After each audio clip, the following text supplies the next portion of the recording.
이제 추석이 얼마 안 남았는데 정말로 추석 선물 받고 싶은 분들은 집중하셔야 될 내용입니다. 허주연 변호사님. 앵커님, 요즘에 네. 제가 너무너무 기다리고 있는 연락이 있습니다. 어머! 기다리고 있는 분도 있고요.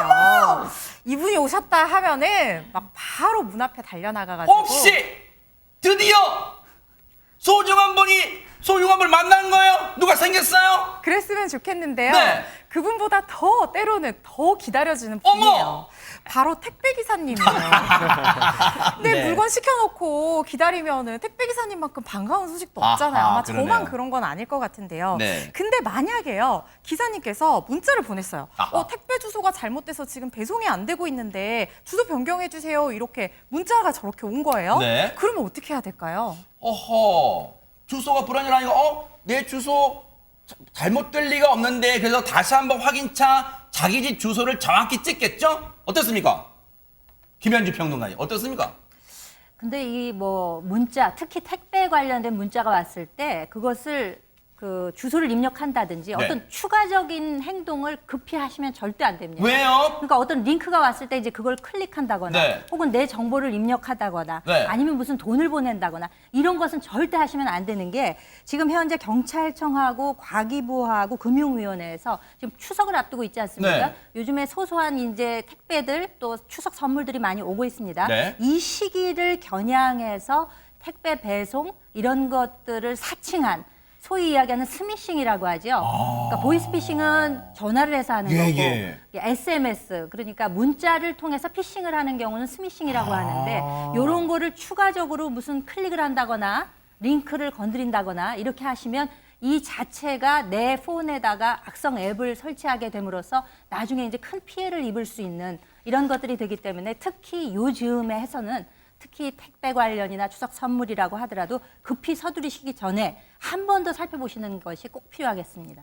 근데 진짜 안진영 기자님 앞서 그 문자 형태 저희가 보여드렸지만 감쪽같이 속으실 것 같아요. 특히 어르신분들은 진짜 별 의심 없이 주소 맞는데 하고도 입력시키실 것 같아요, 진짜. 그렇게 감쪽같기 때문에 이 긴장감을 늦추게 되는 명절 시즌은 더욱더 조심해야 됩니다. 실제로 경찰에 따르면 네. 최근 3년간 문자 사기 신고 및 차단 건수는요. 총 151만 7,705건이었는데 어머. 이 중 42.2%인 63만 9천여 건이 명절 기간인 1월, 2월, 9월에 집중됐습니다. 네. 특히 지난해의 경우는 전체의 50%를 돌파할 정도로 설과 추석 때 이런 문자 사기가 기승을 부리고 있는데 또 하나 중요한 거는요. 이 문자 사기의 유형입니다. 네. 이 택배 소식이 반가울 수밖에 없잖아요. 그렇기 때문에 문자 사기의 대부분인 94.7%가 택배를 사칭하는 어머, 유형이었습니다. 그 외에도 세상에. 공공기관을 사칭하는 경우가 4.3% 정도였거든요. 택배 문자가 왔을 때는 다시 한번 반드시 확인을 해야 된다는 얘기입니다. 아니 그러면 이수정 교수님 이걸 진짜 찰나의 순간에 깜빡하고 뭔가를 눌렀거나 또는 자기 진짜 주소 등 개인정보를 눌렀을 때 아차차 혹시 경찰에 신고해서 저 피해 보상받고 싶어요 이렇게 할 수 있는 겁니까?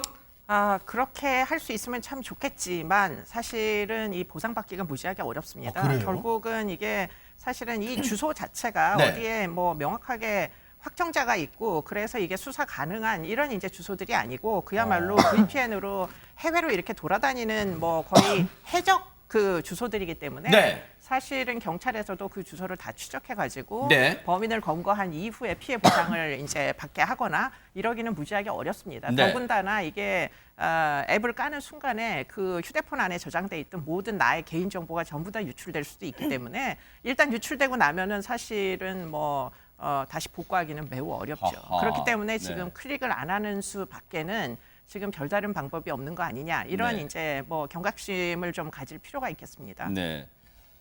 갈수록 못 믿는 사회가 돼가고 있어요. 앞서 말씀드렸지만 클릭 한번 잘못하면 순식간에 개인적 악성 앱이 자동적으로 휴대전화에 심어지게 된다는 거예요. 그런데 이거 그러면 허주연 변호사님 개인적으로 혼자 조심할 수밖에 없는 거예요, 그러면?